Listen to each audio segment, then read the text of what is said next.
different herbal formulas that they use, and certain people make either their own or they have certain types that they're passed down from.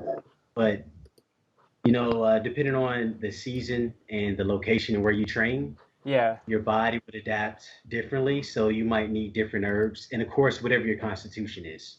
Um, Huh. but generally, blood flow is the main thing.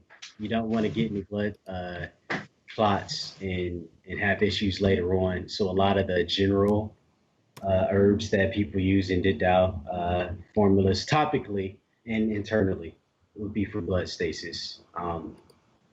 But I haven't used any Dit Da Jow like formulas. I haven't made any for myself, but I have a few ideas in mind just to play around with.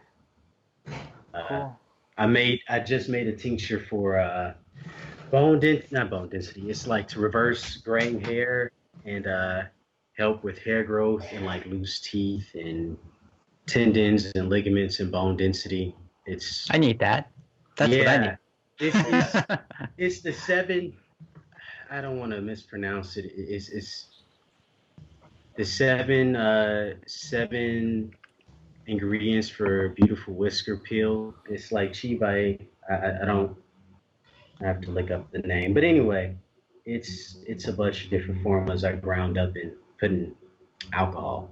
So I just Oh, put them out in tincture bottles a few minutes ago. Oh, cool, Uh, man. See, yeah, you're like an yeah, apothecary, or like you got your own little.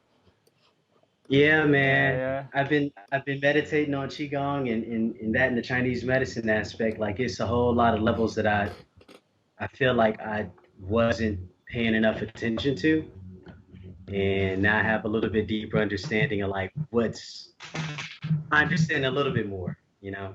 Cool, man. we should probably capture this. Are we just rolling with it? No introduction, No, James, yeah. today? Let's do an intro.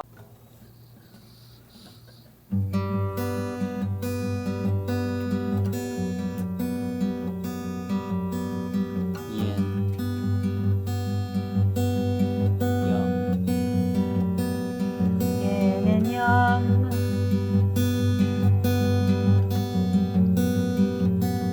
Oh, Yin and Yang. All right, so let's get this started. Welcome to Yin and Yang, the podcast. Welcome back. This is James, aka Young. I'm here joined by my co-host Dan. You want to introduce yourself, Dan?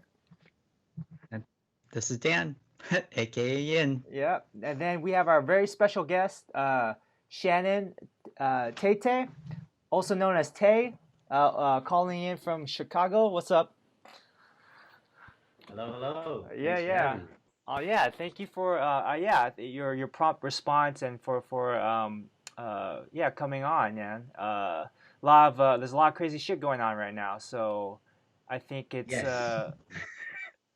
I think one reason I reached out was yeah, to be honest, I wanted to get a black perspective on current events, and also I've been checking out your posts, and yeah, you seem like you've got a really strong opinion on what's going on right now. So we can get Very in, strong opinions about what's yeah, going on right yeah, now.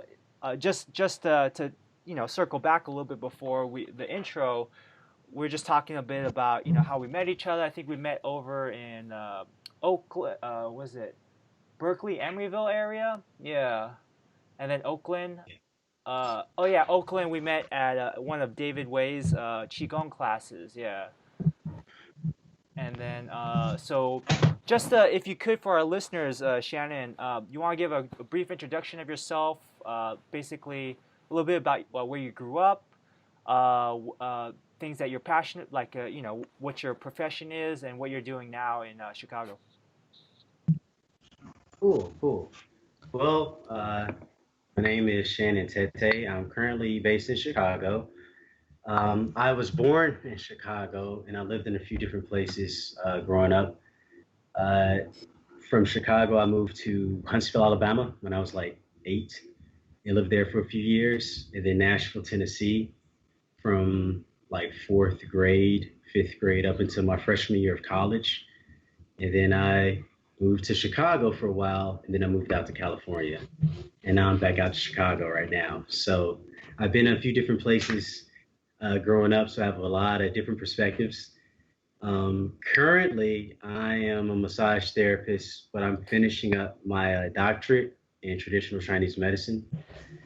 So that's something that I'm passionate about. And I'm also uh, part of a startup, CEO of a startup company that's combining cannabis with Chinese medicine. Oh, Oh, So, so specific cannabinoids with specific herbal formulas, which I shouldn't say combining. I'm just reintroducing people to it. That's a long history of cannabis and Chinese herbs and a whole lot of stuff that people are just now recently uh, being reintroduced to. So, so yeah, it's a few okay, different things. cool, man. And so a little bit like you mentioned, you like having a pretty yeah. So you traveled around as a kid. Are you only child? You got brothers and sisters? Oh, sorry, I have two sisters. I have a younger sister. She is 30. We're 2 years apart. Um, no, excuse me, 31 because I'm 33. So we're 2 years apart. And I have a younger sister. She is, I believe, 11 this year. So when I was growing up, it was me and my younger sister. And it was interesting, being down south in like the 90s. Wasn't a whole lot of black people in Huntsville, Alabama, in my little area I lived. In Nashville, Tennessee, it was a little bit more black people in certain areas, but it was very different coming from Chicago, which is super segregated as far as like where people and races are. Okay. So yeah.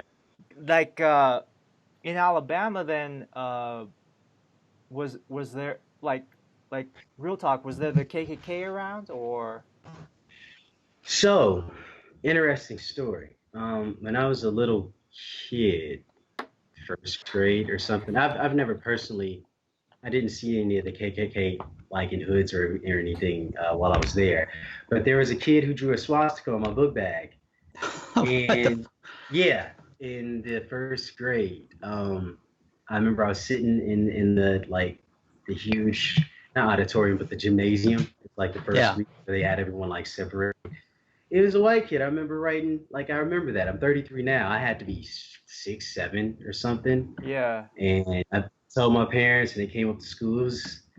It was interesting. It was interesting. The culture difference was very stark. It was very stark. So yeah. Did Oh you? man. Yeah. Um, I'm guessing. Did you get into any fights or anything? Or I mean, I think as kids I've gotten to scrap Right. I've gotten to scraps myself. For me personally, Right. luckily I grew up predominantly Asian. Uh, I mean, I guess it to be honest, yeah, it's predominantly Asian, and for some reason I felt that's just the way it was. I didn't know that if that was better or worse. Right. That's just how I grew up in the Bay Area, Right. and I got into scraps here and there.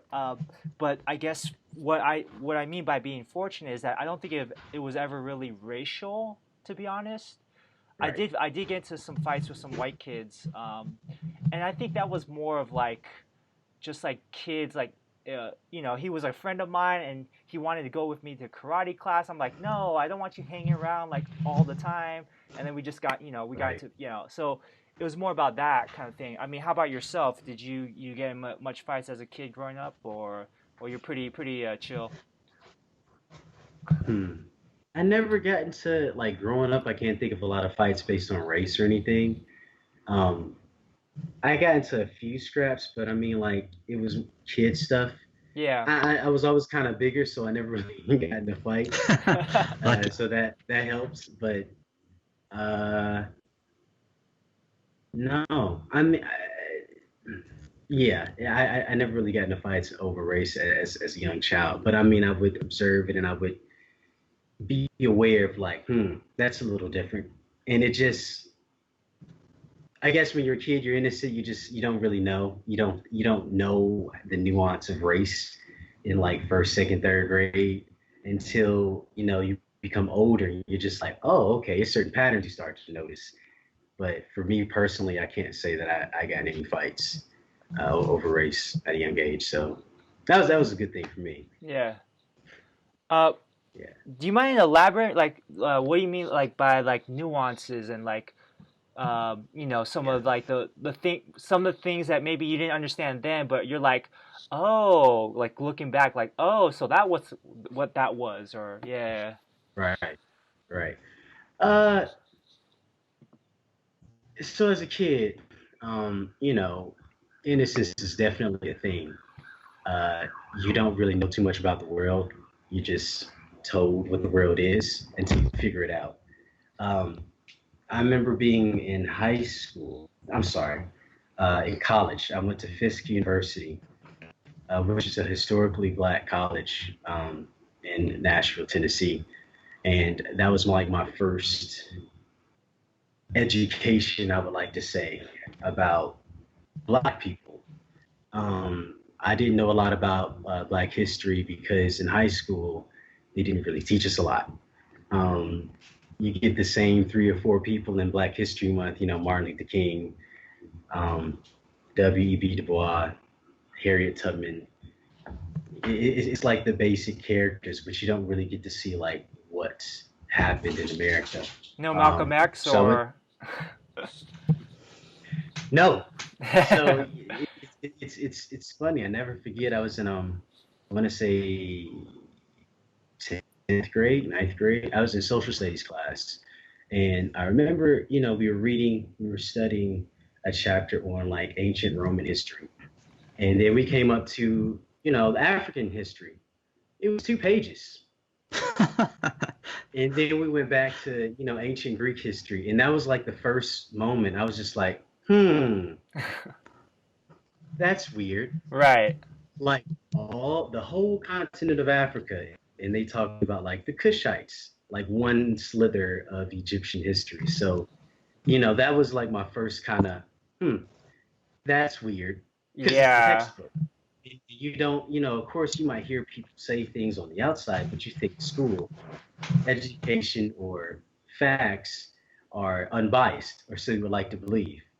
Yeah. And I started noticing differences in school, or things just didn't make a lot of sense in high school, but I didn't question it until Fisk. Things start to click. Hearing about African history and math that was done in ancient Egypt and things like that. So like that was my first introduction, and it kind of helped me have a little bit more understanding on what it was to be black in America, and what it was to what our history was and why we were treated like this specifically. So Hmm. that helped. That helped. Yeah, because I know if you watch the movies about Egypt, they're white people, right?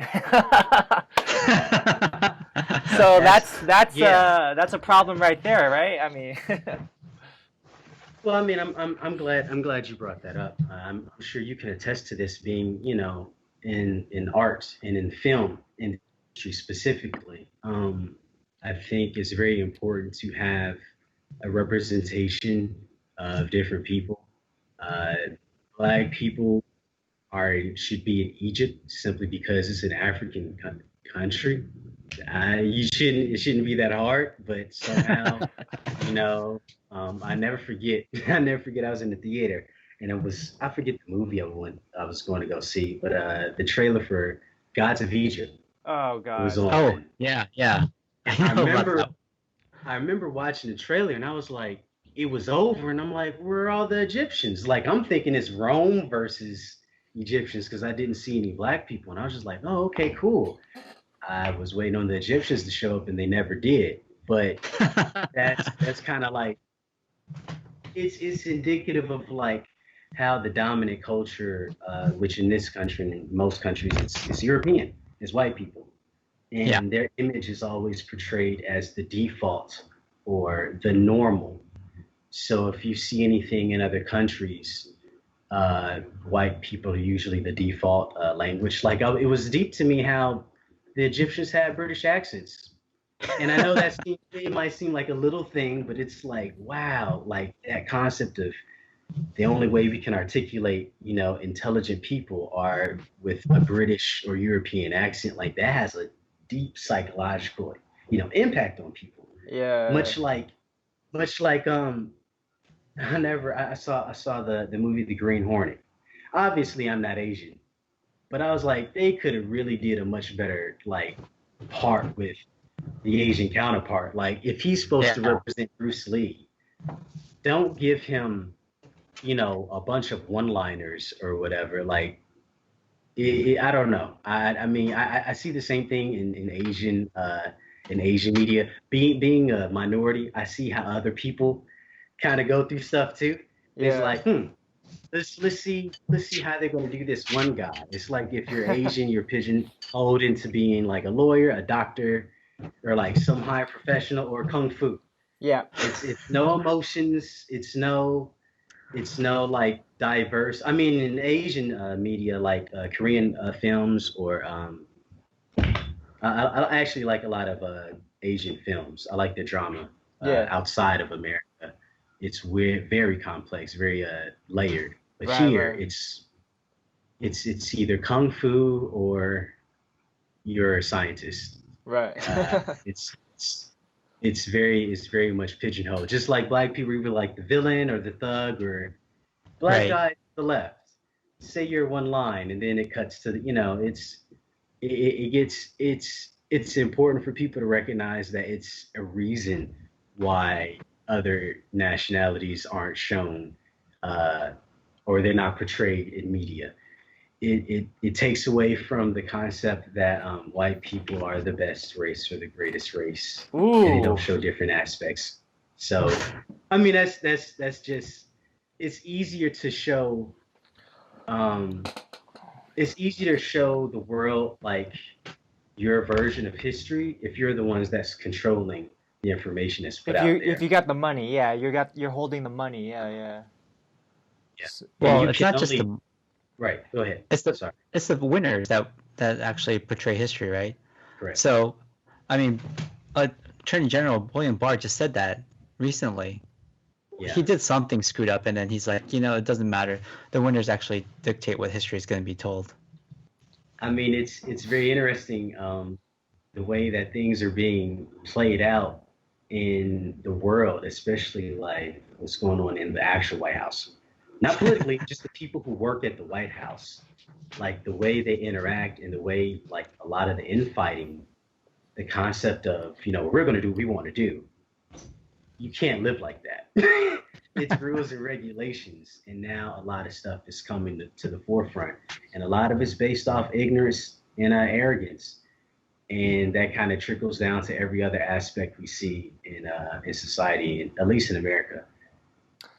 It's arrogance and ignorance. So let's get into it. I think if I'm not mistaken, you're talking about white supremacy. Yeah, yeah, and yeah, yes, I mean, let's be real, right? Yeah. yes, Yeah. And yeah, but if I may ask, let's break it down like science. Like sure, you're a doctor, right? sure. So let's define some terms. What to you? What is white supremacy? I you know. What a wonderful question. So, white supremacy is the hmm, white supremacy is the concept or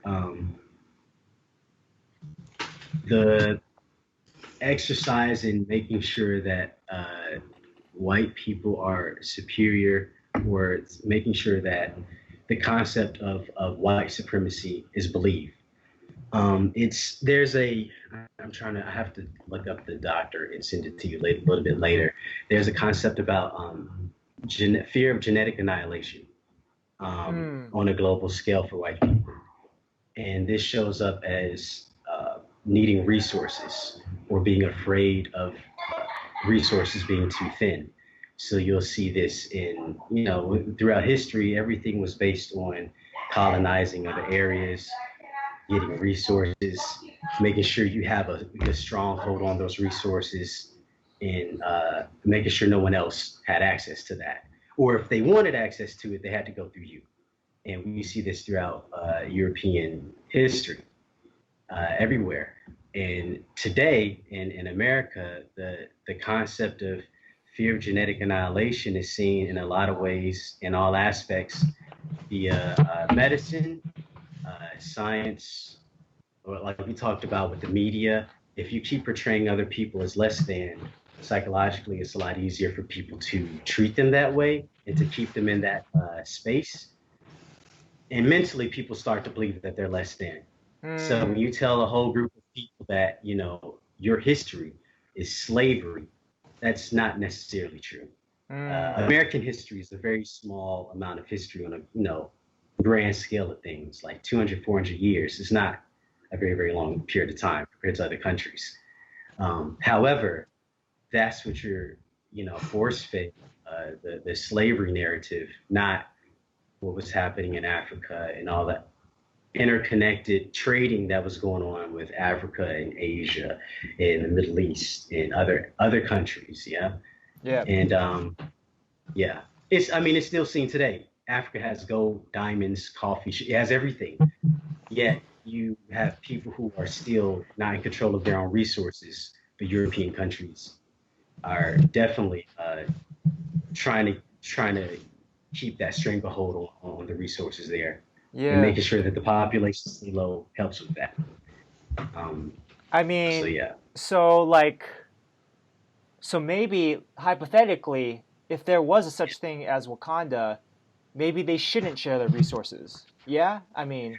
So, I'm glad you brought that up. The concept of Wakanda has an interesting, like connotation. Like in the movie Black Panther, they played with the idea of like being inclusive with the rest of the world. Yeah. Versus, Killmonger. isolationism. Or yeah. Well, Killmonger was a little different. Well, I mean, he was more like, we have the resources to, spread the kingdom of Wakanda versus let's keep Wakanda right here and we're safe right here. How that would apply like in real life, I think that the Black community, and this is my own opinion, I don't speak for all Black people in this. I think the Black community in certain aspects can learn, can take a lot of information or take a lot of techniques from the Asian community as far as inclusiveness.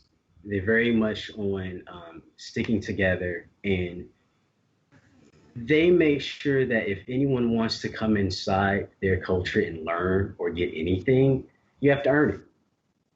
You don't just give stuff away for free. And I think that Africa has done that far, far, far too many times with everything. Everything. So resources. Yeah.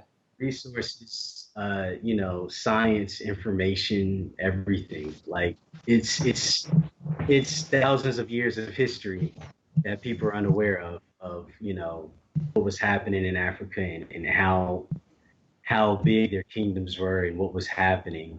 And now it's just, it's a third world continent and no one really has any clean water. But that's where science and math and everything else came from. But if you tell people, they're just slaves and they just have no electricity and they don't have phones, then people will just always have that image. Yeah. People rarely see skyscrapers in any African country, but they're there. People barely see, 10-bedroom homes in Africa, but they're there. Like my dad's from Ghana. I've been to Ghana. I've seen what they have there. So it's like, it's very different when you see a documentary of National Geographic. It's akin to if you only saw Montana, or if you only saw, Yellowstone National Park, you thought, wow, no one lives in America. They really need to get together with homes and electricity. What's going on over there? That's what they're showing you on National Geographic. It's like a field. It's like, some of those people live out there, but they have cities behind you. So, but yeah. Dan, did you want to comment on that? What do you think about that kind of definition of white supremacy and that, I guess, stereotype of Africa? Or I mean, as far as like the supremacy thing is concerned, I mean, I think all homogeneous cultures have that at some point or another. I know in Japan they had that as well. Like it was Japan was supreme, and China was that way too. That's why they closed off everything at one point, right? So it's not unusual. It's just that right now the European countries have dominated most of the world. So And that's the thing. I have no issue with people making sure that that they're taken care of. yeah, Making sure that resources are allotted and that everyone is well. That's fine. But when you make up a very small like portion of the global population, yet yeah, you've made a point that all resources you're aware of. That's a problem. Like if other people are being injured, if if your system of existence is detrimental to other people, then that's not conducive to harmony. yeah, It's like the only reason white supremacy is dangerous is because it has violent ways of existing. Yeah. In order to white supremacy, in order for them to say supreme, I'm using quotes, you have to you have to make sure that other people never rise up, and that's a system. That's Yeah. the whole institutionalized racism that we talk about in America, where it's integrated so well, it looks normal. Yes. Good It's point. like Good point. it's into if you have a really good system, you shouldn't like a really good car. When you turn it on, if the engine's super loud, you're like, what's going on with this? But if it's smooth and quiet and goes from 0 to 60 in 2 seconds, that's what supremacy is. Everything is cool, and then it's not. In 0 to 60, it's a well-oiled engine, a well-oiled machine. I mean, we think about what happened with George Floyd and the concept of thank God it was on camera. Yeah. yeah. That's how good the machine is. Because no matter what you say as a black person, he was probably lying about getting a gun pulled on him. Like that's a very specific lie. Every time, every time they're lying about the same thing. And I think that's interesting that like the concept of you know black people having to validate their humanity so that they don't die. And then, unfortunately, after they die, they still have to validate their mind, their humanity in order to get any type of legal justice or anything Right. like that. So, Well, and I go ahead. I was reading the People's History of the United States, and it's a very hard book for me to read. Like I Yes. read a few pages and you just kind of like stop, because it's all atrocious. And one of the points I think that that book made was, at least during the founding of the country, was that they the rich people actually needed the poor white people to be on board with them, and then they started indoctrinating with the idea that even though they're poor, they're still superior than the black people who are the slaves, and that just kept on going forward in the last 200 years or whatever it is this country's been around, and that's just part of the systemic racism that you were talking about. It's And the just white people part are of the still system. poor. The white people are still poor, but they think, oh, at least I'm better than, even though there might not be. But And it's yeah. just, yeah. No, I'm sorry. You're right. That's exactly right. So it's not the rich people or the elites are basically dividing and conquering by sowing discord between the people who are not them, mhm. and then it's just gone on for over 200 years, 400 years since Christopher Columbus came here or whatever, 1497. So Fuck that Yes. guy. 500 years, 400 something years. Yeah. I mean, okay. I guess let's talk about George Floyd. Okay. Everyone saw the video or parts of it. Yeah. The Of guy. course. Yeah, the Yeah. guy kneeling on his Yes. How neck. can you not? Okay, so we're all martial artists here. I'll go first. I've studied some Brazilian Jiu-Jitsu, but I don't have to study Brazilian Jiu-Jitsu to know that after a man passes out and you still continue to apply pressure to those arteries, that blood flow is going to stop going to his brain, and so he's going to die. But he's not responsive. He's unconscious. So to continue applying pressure is murder. Mm-hmm. Can we? I mean, is there any disagreement here, martial artists? Is there anything I'm missing? You're. No. My professional opinion is yes. If you choke anyone or stop them from breathing too long, it will result in death. That's accurate. It takes, I believe, 4 minutes for the brain when it has starved oxygen. After 4 minutes, you pass out, and you keep going after that, and it's bad. You get lack of oxygen, brain cells start dying. It's not good. So for that whole George Floyd video, that was hard to watch.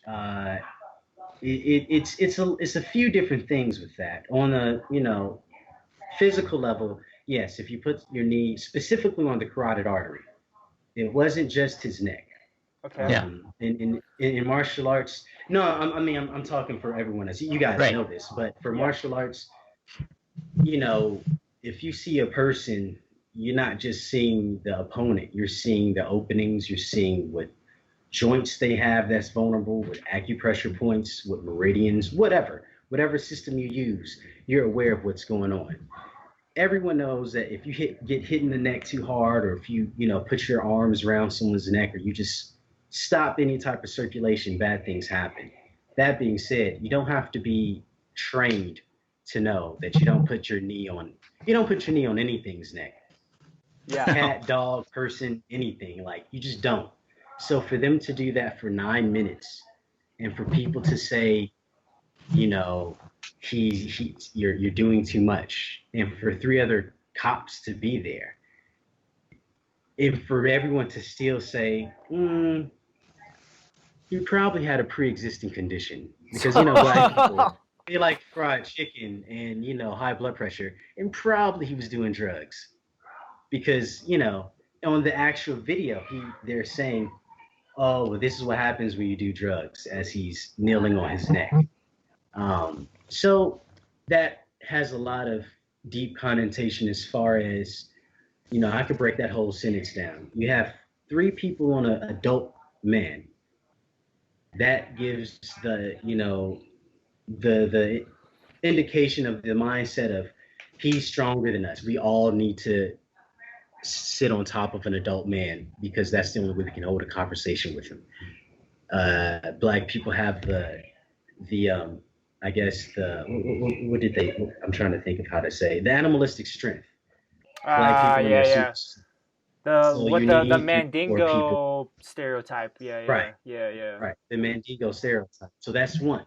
So that's why so many people are abusing and brutalizing black people. Specifically for George Floyd, 3 people on one adult person, because just in case he gets angry, right? You have someone who's on their neck, and he's obviously going through the different stages of death on camera, explaining what pain he feels, how his body's shutting down, all that stuff. Yeah. Yet they say, well, this is what happens when you're on drugs. That's indicative of, he's black, and you know how they always like that crack cocaine, which was pushed into the community via the CIA. But that's a whole different topic that no one really talks too much about. And it's a lot. And it was a whole lot of, like, when you grow up listening to that, or you grow up seeing that a lot, it affects you. It affects you. And it's unfortunate that the best thing that could have happened was his death get videotaped. Right. And that's the reality in Black America. Like, hopefully you get shot in front of a camera if you're black, because then people might rally around and say something. You think of the Mr. Arbery Arbery in Georgia. apparently, that tape was a snippet of many more minutes. He was hit by the car or it's more, something, or yeah. yeah. And I mean, it's 2020 and people are, oh, how horrible. But as a black person, it's like, I know how the history of Georgia. That sounds like any other lynching I've read about in a textbook or seen in a movie. So it's unfortunate that again, like being black, it's this fine line in America where you have to constantly and consciously make yourself the least threatening person in the room at all times. So that usually translates into, people have way more emotional suppression because you don't want to be either the angry black woman or, God forbid, the angry black man. Yeah. Right. Yeah. Your life to be in danger if you show any type of emotion other than happiness in society. So, And sorry, go ahead. no, I mean that's just one of many things, but it's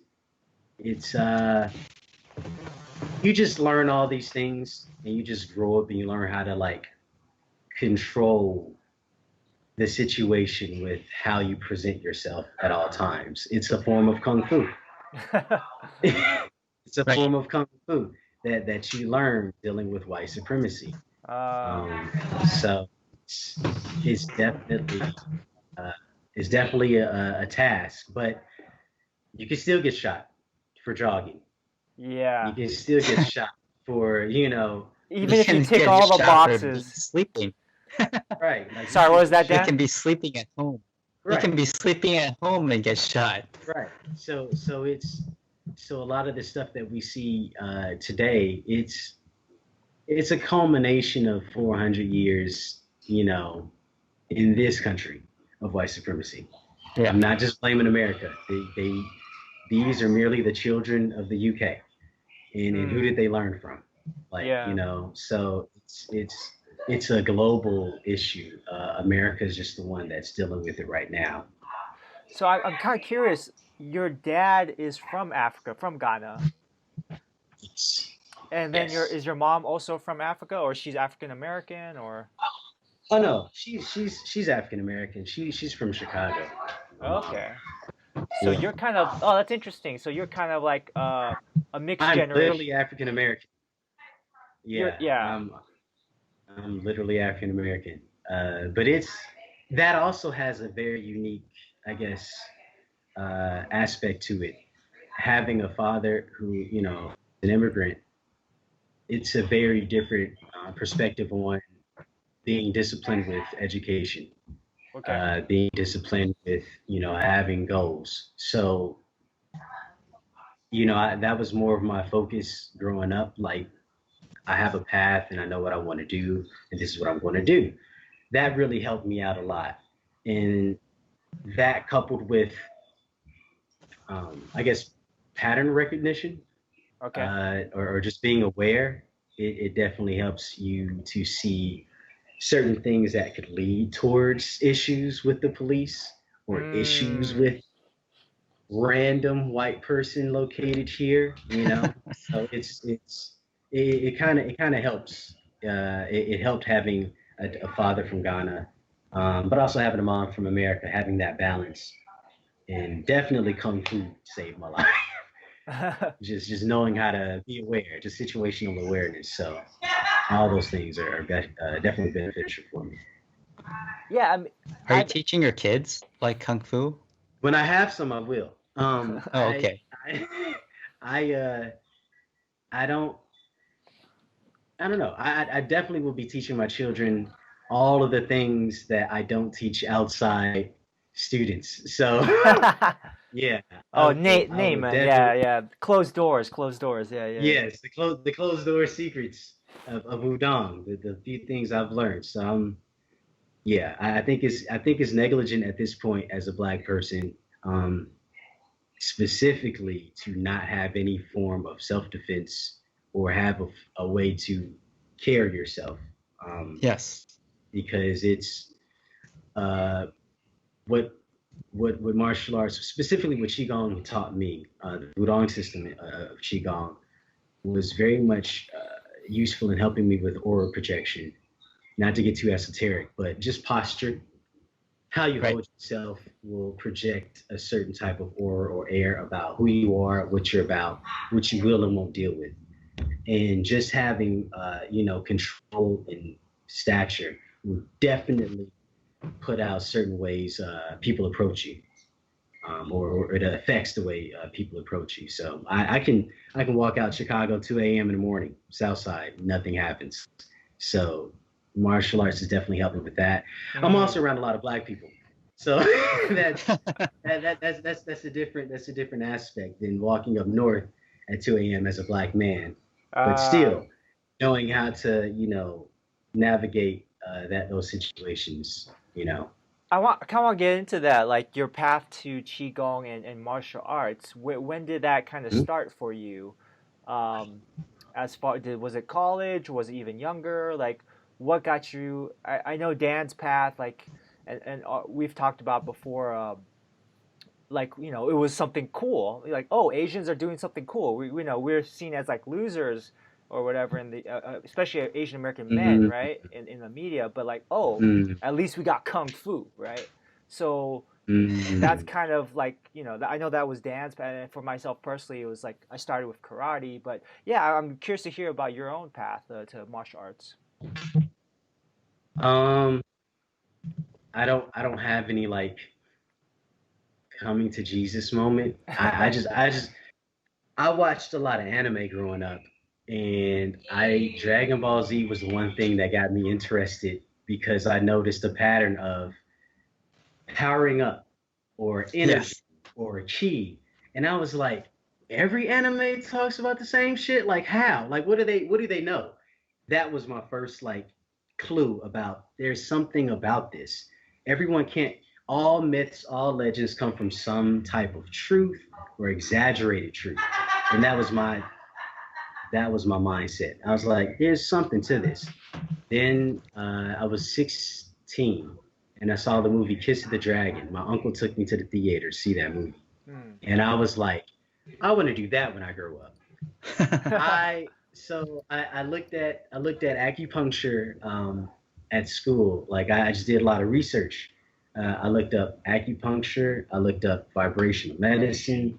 I was doing research on electromagnetic fields and like Wow. cellular regeneration, bioelectromagnetics, a lot of different things. I grew up. This is an important detail I forgot to leave out. So I grew up devout Jehovah's Witness, deep Oh. into religion. Right. So I had all these questions about what this stuff was because, I used to do like little energy balls or whatever when I was a kid, and I was like, that's about it.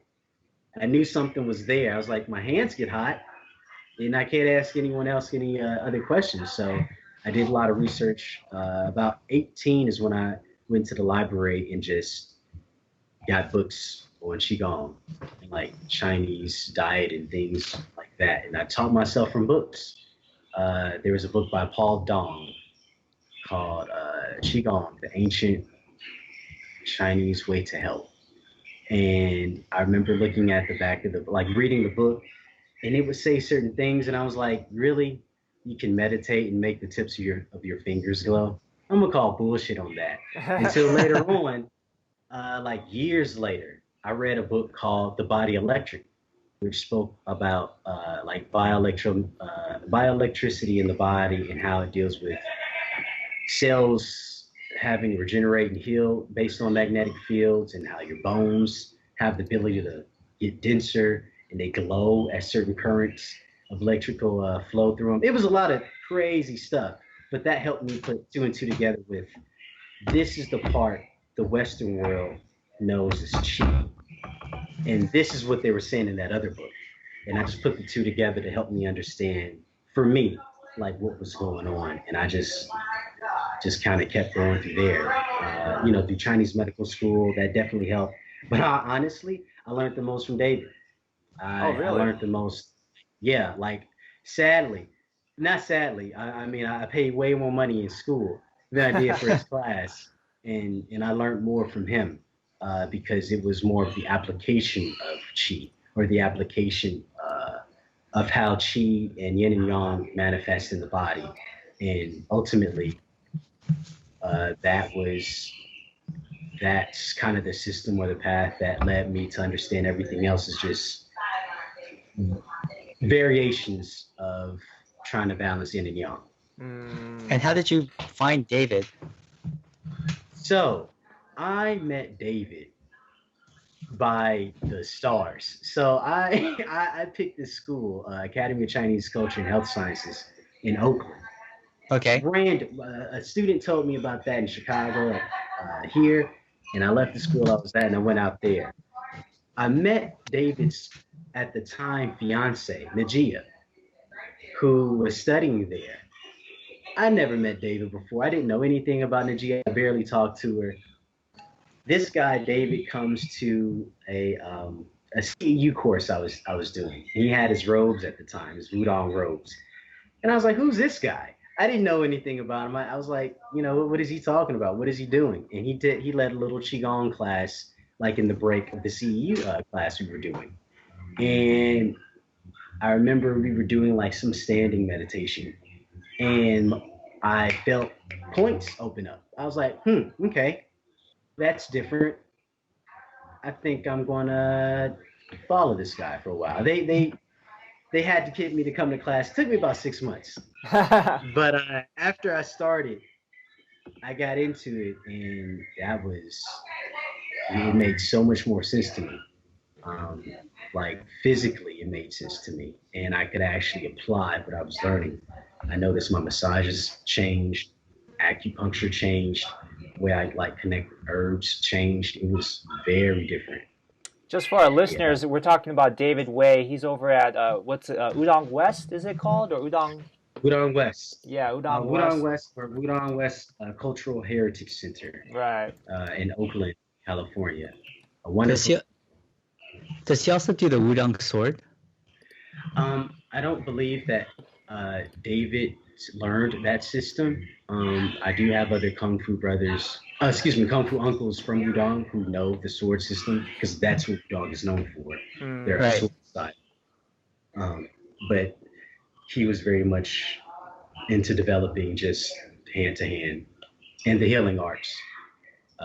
He was like, I don't need a weapon. This is enough.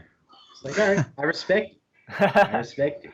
So, do you know weapons, or Yeah. you're more of a hand-to-hand guy yourself, or? I'm more of a hand. So I'm the only person who he taught Iron Body to, because I'm the only one crazy enough to still do to be myself. So um, I never really. I would like to get. I would like to learn a weapon system. Like I would like to go to Udon and study, specifically Dai five element five element of the Dai Wuxing Chuan. That's the system I would like to learn. It's like five element fist or something. It's really beautiful. It's like five element of the extreme fist. It's a very beautiful system. But it's no weapons. Weapons are cool. If I were to pick a weapon, I would say staff. Okay. Personally, So yeah. yeah. Wait, the five elements, is that a Tai Chi style? No, it's Wudang. Udang. It's a Wudang. It's like a boxing Dai Wuxing Chuan, I believe. That's all good. Yeah. That's a very esoteric system. Yeah, yeah. But that's something I would definitely like to learn. It just looks so beautiful, but and it's very destructive. Okay. When you see the movements. That's why another thing that I like about Wudang is beautiful destruction. It's like these very pretty flowers with extremely sharp thorns. But Oh, interesting. Yeah. yeah, I mean, you yeah. mentioned one thing that you were saying it's a little bit, it's almost imperative for Black people to study martial arts for self-defense. Yes. And Yes. what we're seeing right now is we're seeing protests. We're also seeing violent protests as well. Yes. And I mean, I guess I kind of want to connect the martial arts back to maybe people are looking for solutions. People are angry, furious, rightfully so. Unarmed Right. black men are being killed in the system.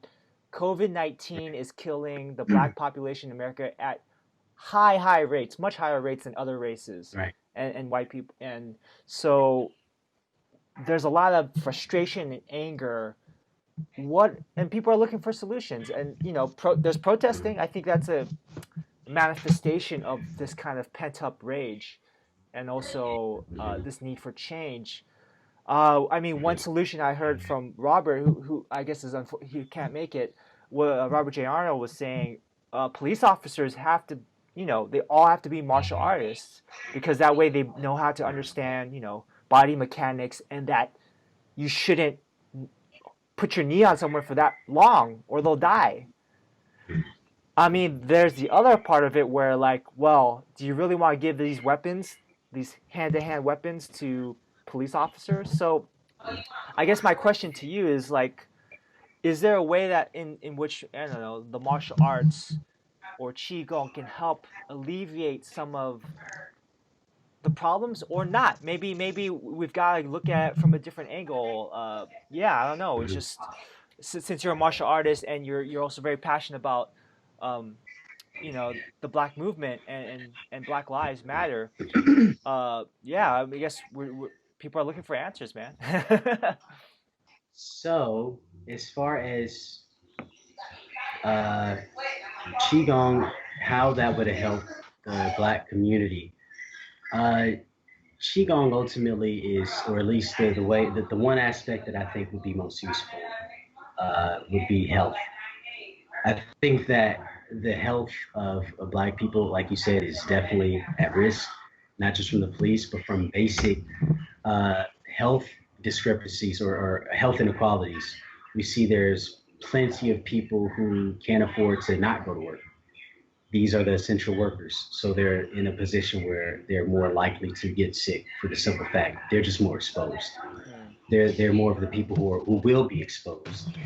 Um, Also, you have underlying factors where certain areas or many areas in where the black community is predominantly located, they're what we call food deserts, where a lot of the grocery stores, they either don't have good quality food or it's like rotten vegetables at a lot of these stores.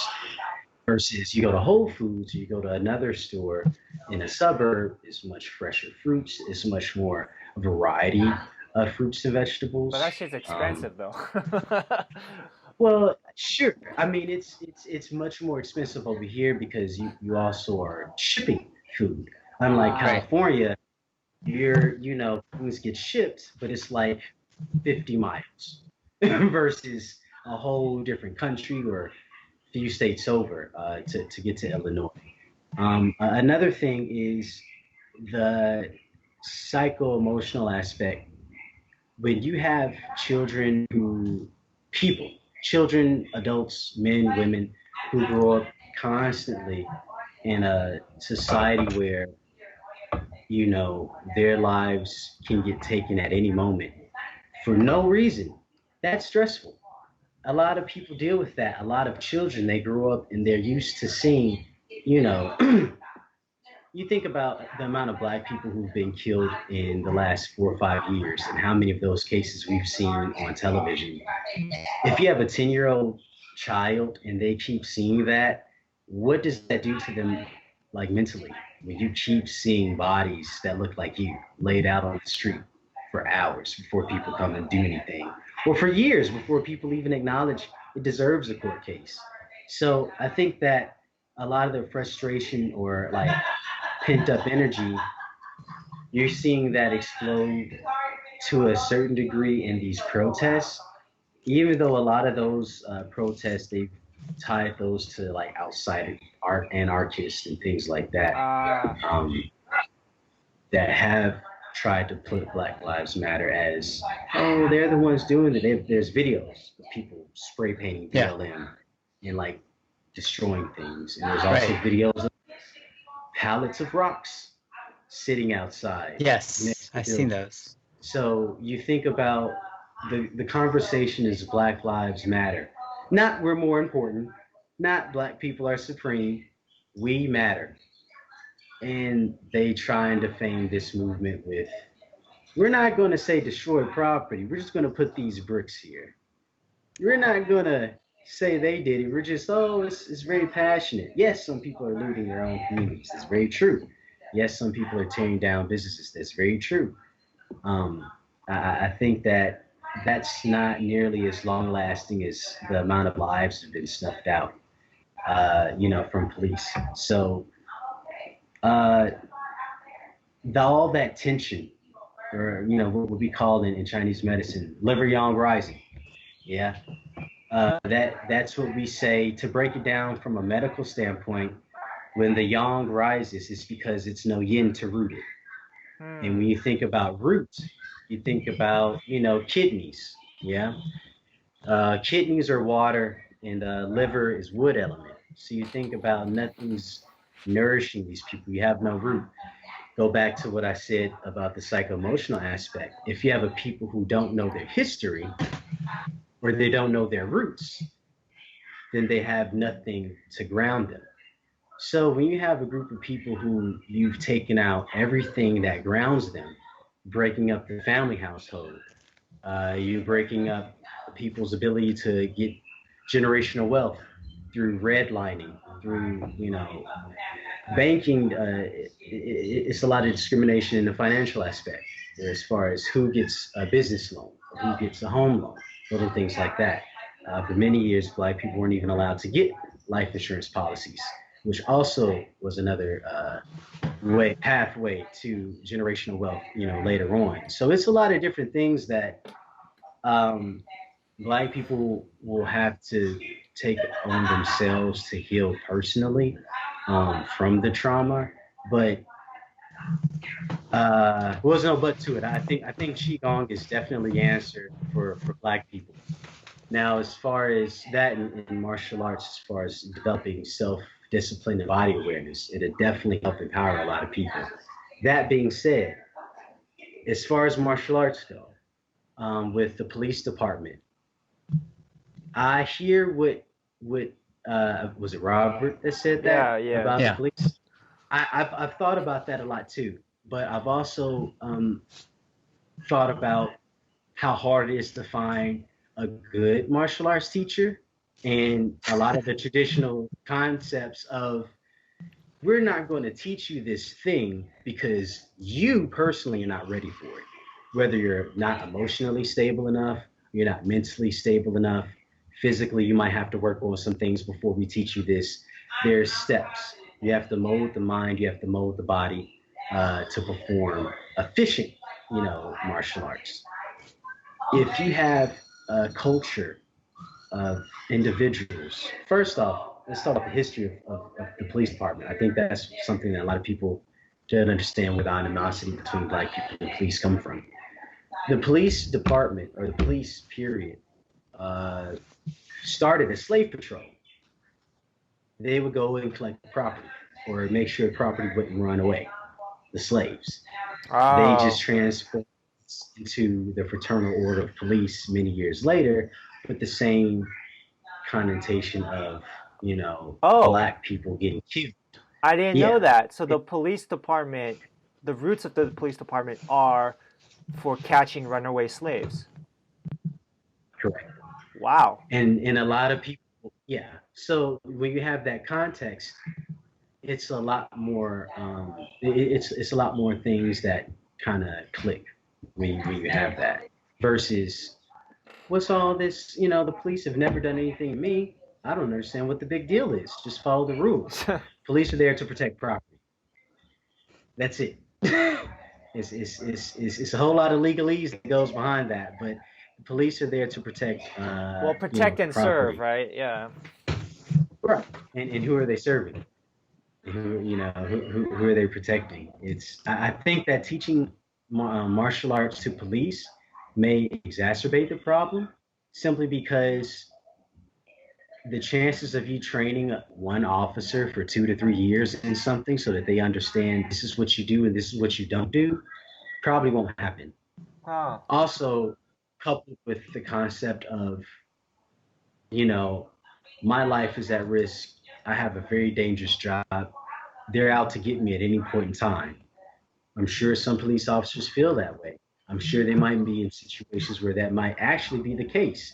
However, for the other, 99% of us, like it's you probably don't want to give a person who's shown signs of sociopathic tendencies more tools. You don't. I mean, if I don't know how to sugarcoat that. Like if you have people as a group who keep kneeling on individuals' necks Fuck. within the same week that people are marching because you kneeled on someone's neck, I I don't know. Like they keep saying police reform. You can't you can't change a culture that works off of violence and corruption and Uh, terrorism. It's no incentive. Dan, what do you think about that? The police learning martial arts.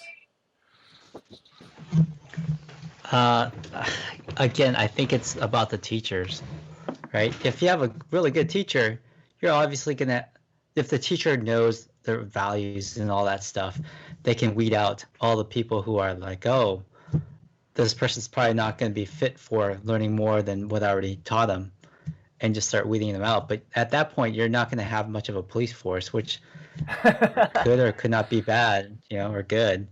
So. I mean, Shannon. I mean, Yeah. Go ahead. Sorry. I'm sorry. Go ahead. Oh, I was just curious about. I was gonna kind of segue to like maybe your own personal experiences with the police.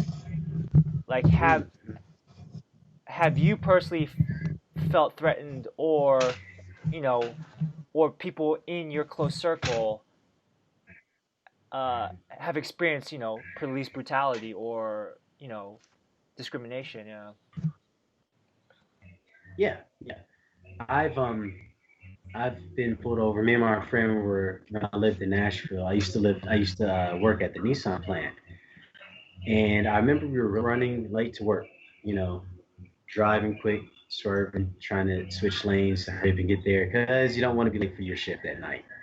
And the cops put us over. They were asking us, if everything was okay, if we had any drugs in the car. I was like, no, it's just mints, you know, because it says Altoids. Yeah. I don't know, like things like that. It's when yeah, that was one personal experience, and I was just like, wow, I don't understand. Like, what are you guys on drugs? That's a huge, like, you gotta do some detective work. You just can't you just can't ask that question. Like, out of all the questions, that's the second one. Cool, all right, but I don't know. Like I've personally made sure that I keep a low profile. I keep to myself. I'm kind of a nerd. I train, I work, I go home. That's not saying that I'm more safe than the other black people, but I make sure that I tend to keep certain patterns where I'm focused on where I need to be, and I'm not in any situations that's precarious. I always have the aura of stay away from me. So people Right. generally walk away, and that's what works for me. But I don't really, as I've gotten older, and again, my martial arts training, I give all thanks to David. It's definitely helped me in how I prove, how I just how I show myself in the world, how I move through the world. And I can do that at any time, any day. Certain crowds of people may feel certain ways when I'm there because of, how I might present myself or how I hold myself. But apart from that, I don't really have any overt overt racism as well. That's not true. I just I tend not to get as upset about it. I'll call it out in little ways, be like, oh, okay, well, that's wrong, and I move on. Like it was a old coworker who called me a wrong name because she thought I was another coworker who also was black. Okay. But it was like four black people that work in the whole shift, and I was like, oh no, I'm the other black guy. Ah. He did, I do. Details. I don't have hair. He does. Little things like that, but you get used to it. I mean, I'm sure people, all Asians look the same. That's not true. Right. It's not true at all. It's like Chinese people do not look Japanese. They do not look Korean. They do not look Laotian. It's very, very different. So it's little things like that that gets annoying, but you get used to it, because it's just tiring to carry sock puppets, and, crayons to explain things to people. But yeah, that's generally how it is. I mean, then it begs the question: should we be used to it? You mentioned before the norm. What is the norm? The norm for America has been white people on top, white supremacy, and institutional racism. It's like I saw this video, a tweet, basically a professor just asked a crowd of white people, anyone here, raise your hand if you would be okay being black in America. This is in America, right? And not one white person raised their hand. And she's like, okay, why is that? I think it's because you all understand that in some way, shape, or form, being black in America is worse than being white. And that it's, and it's just a very simple question. Would you be okay? Would you switch being black? So I guess, yeah. Then what can we? Yeah, let me know if you have to go. I just want to. No, I don't. Yeah. Okay. My girlfriend was getting my attention. This is fun. Okay. It's all good though. So there's as with any movement, as with any group, there are different. There's a spectrum.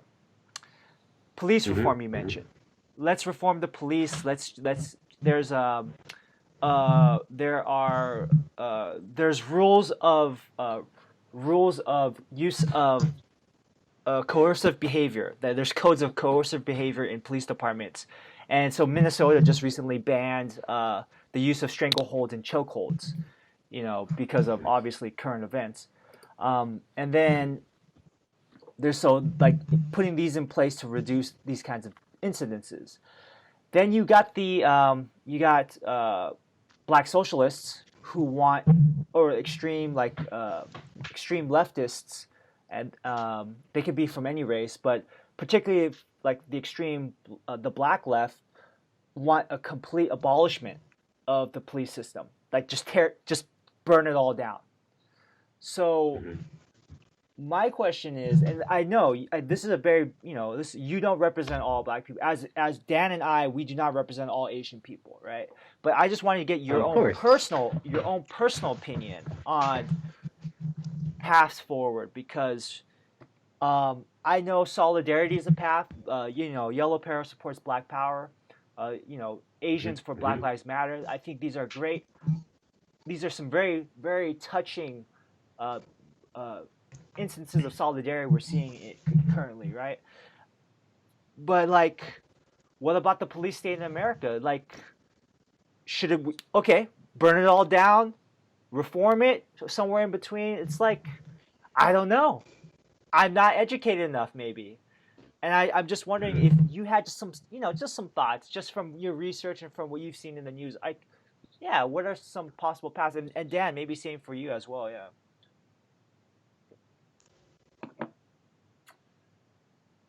Well, as far as police reform,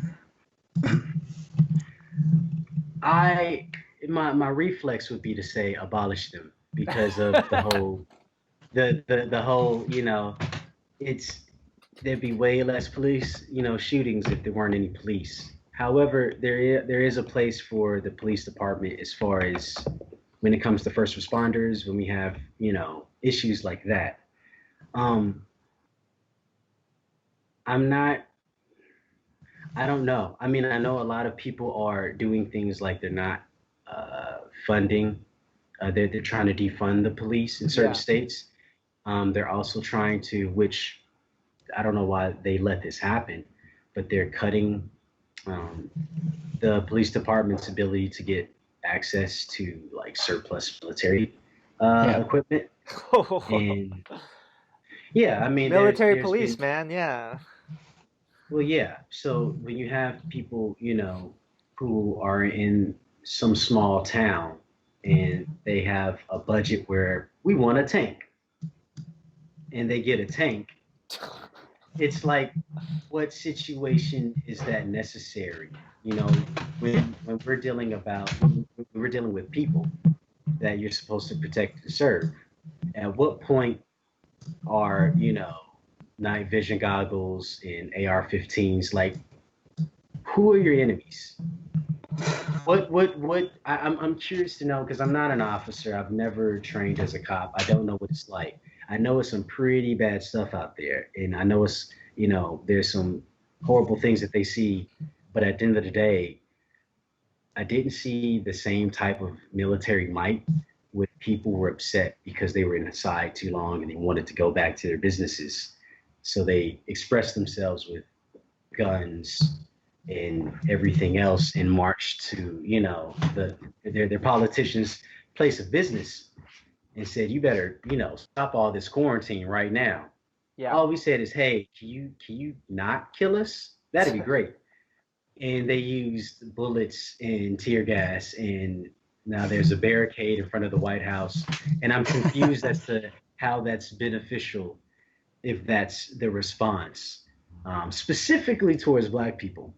There That. was there was literally individuals with rocket launchers because they couldn't get out of their house, and they were out marching with all types of weapons, but people are like, "Don't shoot me," and that's considered controversial. So I don't know what type of reform the police would have to go through, um, that would make them beneficial to the public, yet still keeping them relatively safe.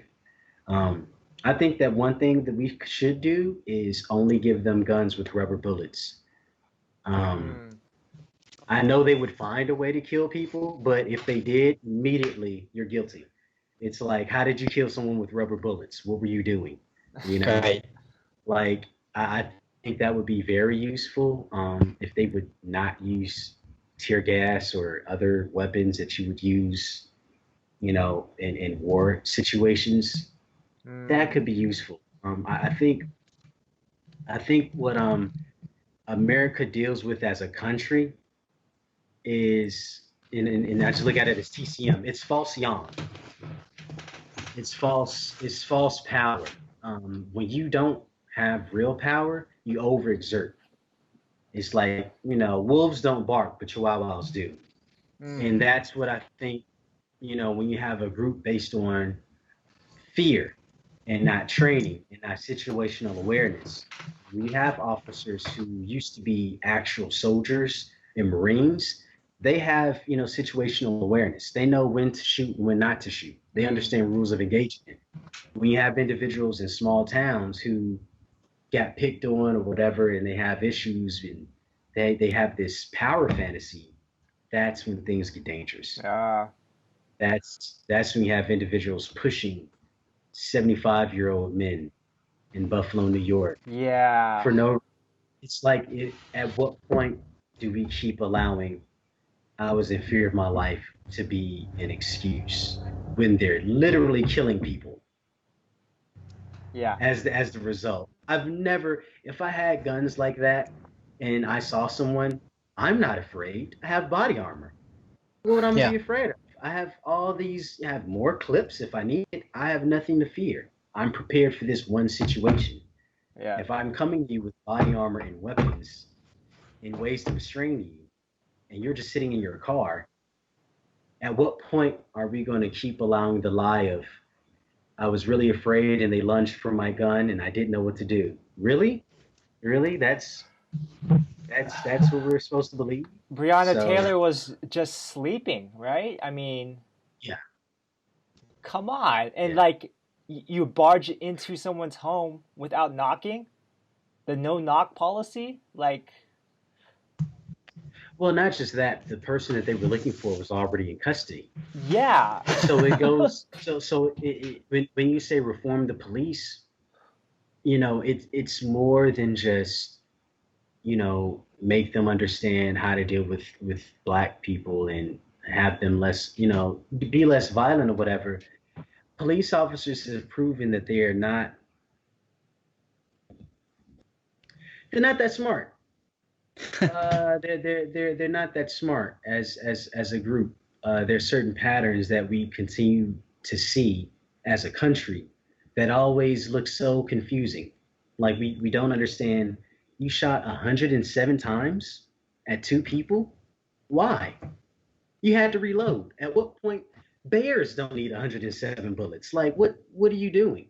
So it's case upon case upon case upon case of different exaggerated forms of force that the police department has used on black and brown people and just terrorizing the community. Not even shooting people or kneeling on them, just beating them up, Mm. harassing mentally disabled, sexual assault, rape in certain cases with some officers and women.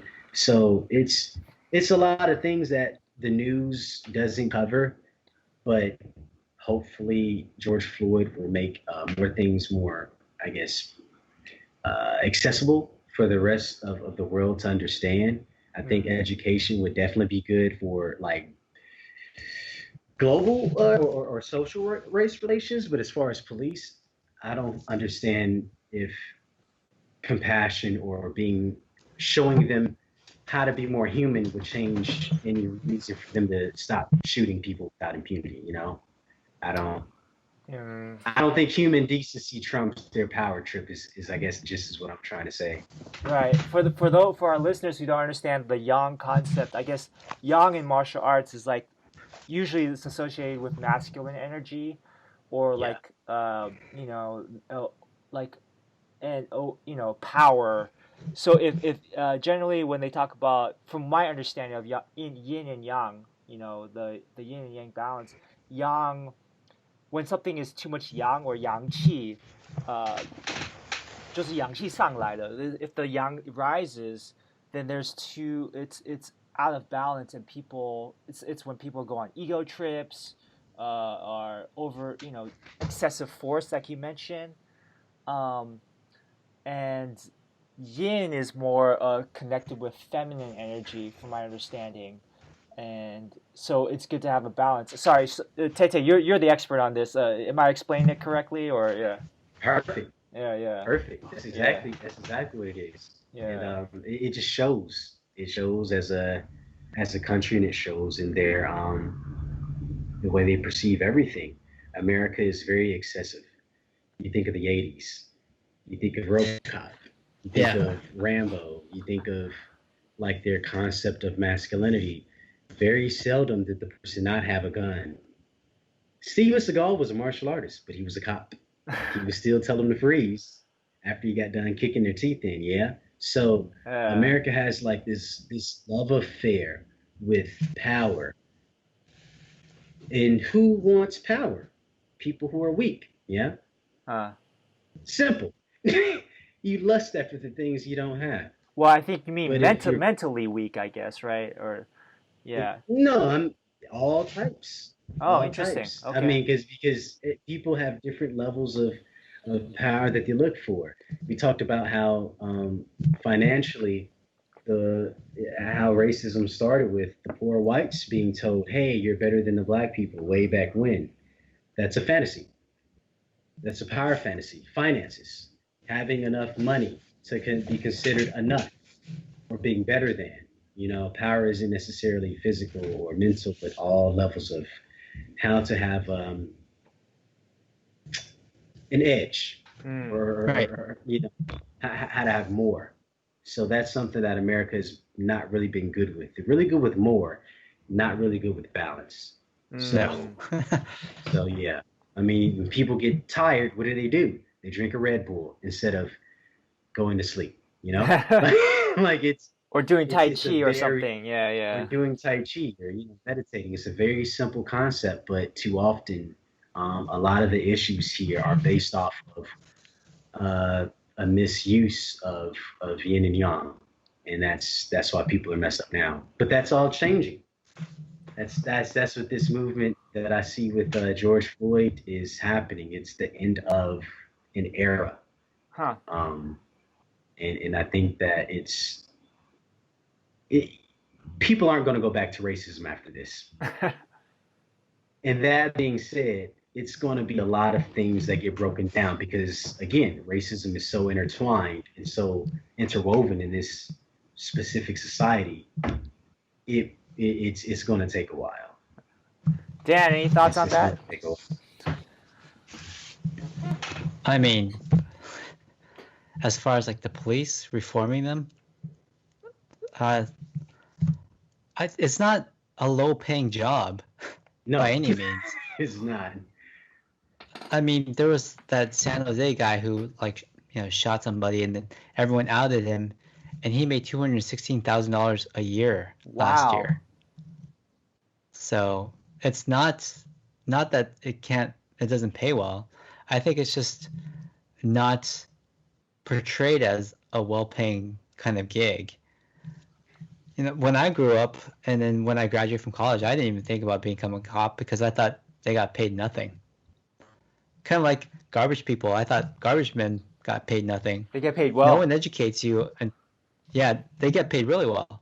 Who doesn't get paid well is like the teachers. Yeah. But I think a lot of the cops just have to go through a psych eval. It has to be a monthly psych eval of some sort. And even before they become a police officer, there has to be some sort of evaluation on their mental, not capabilities, but their mental aspects, and see if there's anything wrong with them. Yeah, I have two college friends that became police officers, and one became a detective, and they see some very, very terrible shit. Yeah. One of my friends, the officer, he had to visit a family where their kid committed suicide in the house, and it was not a clean suicide. It was a messy one. I think I forget what weapon they used on themselves, but it was a messy one. I think it was a pistol of some sort, and he had to go and basically get the person's journal, find notes and stuff. So, and he yeah, that shit fucks you up. Like and I think Shannon, what you mentioned, like if you're in a constant state of people are out to get you and people are trying to kill you, like my other friend, he's in Fresno, and he's had run-in with like the Hmong gangs and the the Latino gangs out there, and it's and there's also another thing about that overcompensation, that too much yang energy, that toxic masculinity in police departments that is not really addressed as well, and it's encouraged, it's encouraged particularly in America. It's like, and you're mad, it's encouraged to be like, oh, just do it, ask for forgiveness later, don't give a fuck. I remember one of my police officers, he told me like, oh yeah, hey James, I tried out that one jiu-jitsu move you showed me on this one guy. I was like, oh, okay. And I was kind of surprised, like it didn't seem like he had that much empathy for the guy that he did it to.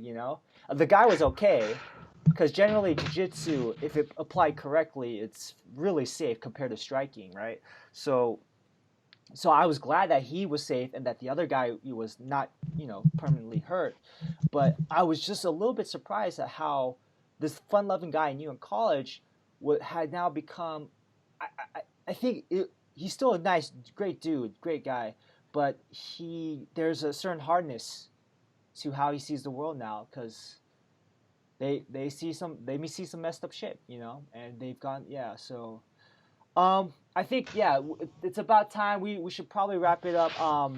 I just want to end with maybe some closing thoughts about the current movement. And I'll share my piece. So I think we've seen this in 2014 with the protests then. There's also, Trayvon Martin. There's, Robert Zimmerman shooting the black. He's just a child. If I remember correctly, he was just a child, and he had He was 17. he had Skittles in his hand, you know. So those things, unfortunately, let's be real, they woke up the consciousness a little bit. Obama made a speech about it, but then here we are in 2010, George Floyd. Oh, this shit's still going on. So is this a flash in the pan, or is there real reform? Is there real policies are going to be made to change? I think it feels a little different for me now. It feels they showed a map of protests, and all 50 states were red for protests. Yeah, and that's like, oh, okay. I remember hearing about protests about when Trayvon Martin happened and Ferguson happened, but it wasn't like nationwide at this scale before. So I'm optimistic. I want to say, yeah, I think there is going to be real conversations with policymakers. Now, the cynical side of me is going to say this, though. As far as white supremacy and this concept of white is right, might is right, I don't think racism is ever going to go away. If it's not racism, it's going to be some other form of separation or discrimination. There's discrimination in China. Everyone's Chinese, but they actually have ethnic groups in China. There's the Uyghurs, the Muslims. So there's suppression by religion, but there's also like, oh, you're from which province? Oh, they look down on that. So no matter what, there's always going to be some sort of fucked up discrimination. If anything, if that we saw from like the civil rights movement, it pushed the needle forward a little bit. It pushed the needle. So I think that's what's going to happen. But things, it feels different. I hope there's some real changes with how force is used in the police department. So those are my feelings kind of right now. Mm-hmm. I'm still, hey, I'll be honest with you. I'm still kind of butthurt about COVID and the racism against Asians, as I should be, I think. Because there was violence from, let's be real, from the black community and the white community against Asians during this time. And I think I saw a video of a black gentleman going to a Chinese store owner and like, just, oh, your store got broken into? Oh my, that sucks. And he steals like a lemonade from the dude, and like, so yeah. Black, because of the civil rights movement, and also Yuri Kochiyama, she held Malcolm X when he was dying. There have been Asian Americans and Black Power. There has been solidarity, and white media doesn't really talk about that. There has been solidarity within our communities, and that's something we need to show more of. But there's a lot of tension. There's a lot of people trying to divide us, mainly white supremacists and anarchists. There's a lot of shit, and I don't think it's going to go away anytime soon, unfortunately. But I think this is a start.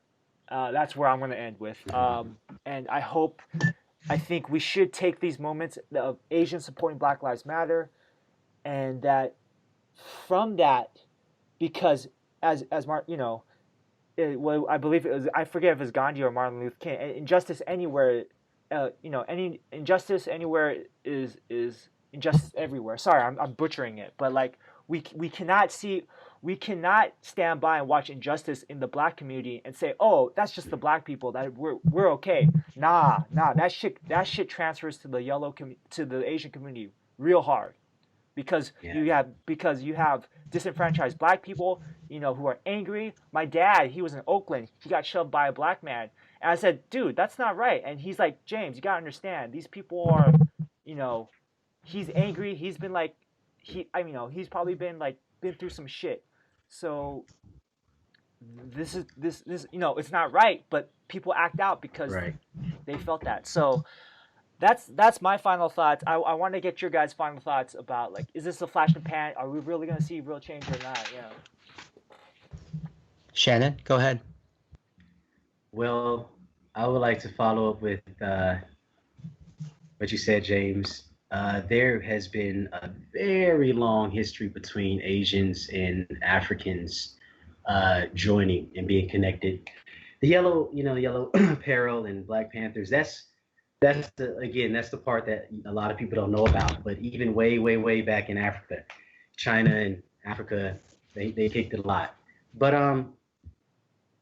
regarding white supremacy today and regarding what's happening today, do I think it's gonna like be consistent? To me, and obviously I wasn't alive in the civil era, so I can't really compare the two. But this feels different from Ferguson, and this does feel different from Trayvon Martin, based on the global impact that the racism in America against Black people have really been put on display for the world to see, and people are actually like taken aback because it's 2020, and I don't think people fully understood just how deep it went. On a deeper level, like on cosmology and all that, it's a new phase, age of Aquarius.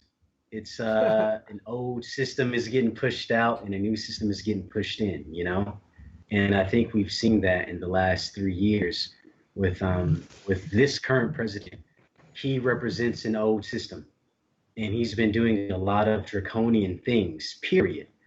And we see how the individuals who thought that he was their figurehead and their voice piece for this time, it's not working out. And globally, we're seeing how, if this is what white supremacy looks like, if this is what hatred and bigotry and positions of power looks like, we can never have this happen again. Everyone agrees with that. Black, white, whatever. Everyone agrees with that.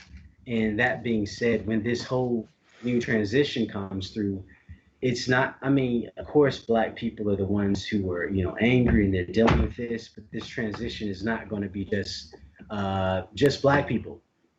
It's going to be a lot of people who are for Black folks who are going to help tear down white supremacy with us. So that being said, I'm more hopeful in that aspect. I do believe that because it's not just like people saying this, more people will definitely help keep this momentum going.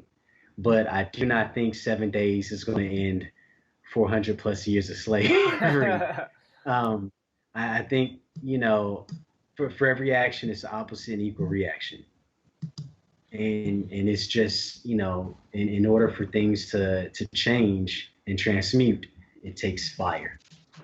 So, you need that impetus, you need those flames to like get rid of all the dross and purify, the situation. So it's definitely going to get worse before it gets better, because people still think, oh, it's just a few days and it'll go back to normal. I don't think normal is going to work anymore. I don't think people's versions of normal is conducive to global harmony. So we're definitely going to have to change up some things. So on that aspect, I'm positive. I'm positive. You watch Full Metal Alchemist? I have to. Because you're using words like transmutation. I was like, oh, this guy's been watching Full Metal Alchemist, yeah. Oh man, I'm a big Alchemist fan. Just even real alchemy. I listen to a lot of Manly P. Hall, and okay. yeah, he's an old guy. He's gone, but he has a lot of good speeches. But I think that the alchemy of this age is just going to transition to a much better place. But it's an age, so it's going to take time. Yeah. Yeah. Cool. But it's definitely going to take time. Dan, any final thoughts? I'm hopeful that things will change, but I think it's going to take at least a generation because there are too many ignorant idiots out there in this country and even across the world. I mean, there are a lot of people. You look at Brazil, and they elected someone just as stupid. And Yeah. I Oh think I think God. Mexico did the same thing. So there are a lot of dumb people out there in the world, and it's going to take a while. It's going to take a couple generations at least. Yeah. Yeah. And yeah, I guess one thing that we end with is if we have martial artists, we generally we end with kind of like a martial arts tips, like a one tip to take away from this Cool. talk. Yeah, yeah. So I mean, if I may, I think the exercise that you showed on yours, I'll put a link below. But the tapping that you learned from Dave, Yes. yeah, tapping um. I'll have a link to the video, but basically you're breathing in, you tap. Tugunashing. What? How do you say it again? It's Tugunashing. Oh right, so it's like getting the gold, right? You breathe. Grasping the cheek and bringing out the poison. Yeah, yeah. So there, I'll have a link to that in the description below. But basically, you're tapping as you're breathing in, and then hold your air, and then and then breathing out. And I think I don't know. Hey, maybe it's placebo. I don't think so, but I think there's some good in it because like I feel like if like oh shit, I feel a little bit of a cough. Oh shit, I got coronavirus, so I'll do that. I'm kind of like paranoid, so I'll go do that and like oh Right. whatever for whatever reason it makes me feel better. And I think you in your video you do explain like the kind of like the science behind it as far as loosening the phlegm and stuff like that. So, Yeah. anyways, that's a good one. So thank you for that. Yeah, yeah. Oh, no, no problem. I'm glad people are still seeing those videos. Yeah, yeah, yeah. Because I Uh, remember like David Way had taught us that, and I remember attending that class. I was like, oh, this is a good one. But then I had forgot the sequence, the whole sequence or something. And I saw your video. I was like, oh fuck, I was just thinking about that. Um, so, yeah. yeah. So how about yourself? Is there any kind of beside from that one, are there any good tips or tricks for people to stay healthy? During this time of corona, or or just to feel happier, be more balanced. Hmm. That's a 3-hour conversation. Um, I think I think I think for right now, this is what metal rat year. Metal, I Oh, think. Yeah, 金苏老鼠. Is it metal, Dan? yeah, I Okay. think Okay, so. What so define? metal. I forget what defines the element part of it. Is it because of the year number It's a or? cycle. It's a Yeah, Oh, cycle. it's like like the five It's just a elements, cycle. right? Yeah. Yeah, so metal. Metal deals with lungs. Yeah. Um, breath control. We see how coronavirus is affecting lungs. We see how George Floyd said, "I can't breathe." Well, Globally, things are dealing with not being able to inhale, not being able to breathe, not being able to take a breath and calm down, take a breath and nourish the body, take a breath and relax. So breathing, I think I'm gonna just double down on the tugu nashin, the tapping and the inhale through the nostrils and all that stuff. When you have more efficient lung capacity, you have more oxygen in your muscles and your blood. You just have more energy to do things. And also, when you breathe, you're not stressed out. Every time people, they freak out, what do we say? Just breathe. Yeah. That actually will physically affect your vagus 10 nerve when your diaphragm is relaxed. And that helps with not being so uptight. Also, when your aorta goes through your diaphragm, it's nice to have a relaxed diaphragm. So your aorta isn't, compressed or clenched. So mm, increased, blood flow. And also, when you have diaphragmatic breathing, your esophagus goes through your diaphragm. So your food can go down well. So you have your vagus 10, your aorta, and your esophagus all going through that one sheet of muscle that helps you with breathing. So I do believe that people, they overlook breath because they see all of the amazing things that people do. And it's like, you can't do it if you can't breathe. you can't do it if you don't have energy. So having a good basis in breath will definitely not only help you with not being tired, but helping people relax, especially nowadays. Breath work is really good for helping relieve stress. So breathing. Breathing. So maybe practicing Yeah. with breathing from the dantian or from the diaphragm area. Yeah. Oh, and another thing, um, try really, really, really hard to get as much sleep as you can. Uh, people don't sleep enough. And I always like to say, I get up when I'm done sleeping. So that's like live a life where you go to bed at enough time so that you wake up early to train, but you know, live a life where you can live long. uh, Because this stress is not healthy.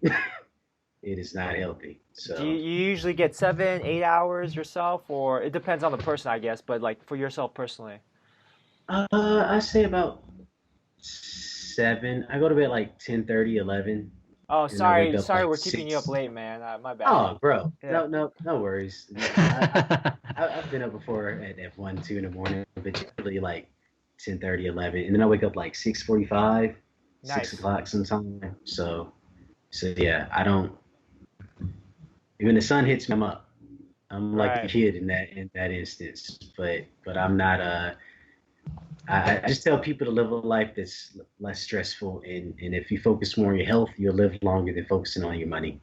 So Ah, yeah, so that's yeah, I know that's a big thing in Chinese medicine. Like, ao ye means like to like stay up late, and that's like a big thing. Like my mom, it's actually they don't really talk about it too much in Western literature about like it's bad to stay up late. But I guess correct me if I'm wrong. There's some stuff with the liver function. The liver cleans out stuff before 2 a.m. So you should sleep earlier or something like that. Yeah. the liver stores the blood when you go to sleep, Ah. and it's like 2/3 of your blood goes there. So if you're not getting enough rest, if you're not letting your kidneys, do their job, the liver again will go down. Over time, it looks like your eyes are dry if you stay up too late. Insomnia, low back pain, weak knees. Like it's a whole lot of different aspects that make themselves evident when you overuse the body in certain ways. And like nighttime is yin time, or like Ah. water. So you want to make sure you have enough water in your body because when your kidneys shut off, that's it. That's it. So Right. So yeah. all those people with too much yang, go to sleep. Go to sleep. Yes. So Dan, It's any sleep. last tips? We should probably head out. Yeah, Yeah, that's good. We should probably let Shannon go to sleep. Oh, I'm fine. I'm fine. Yeah.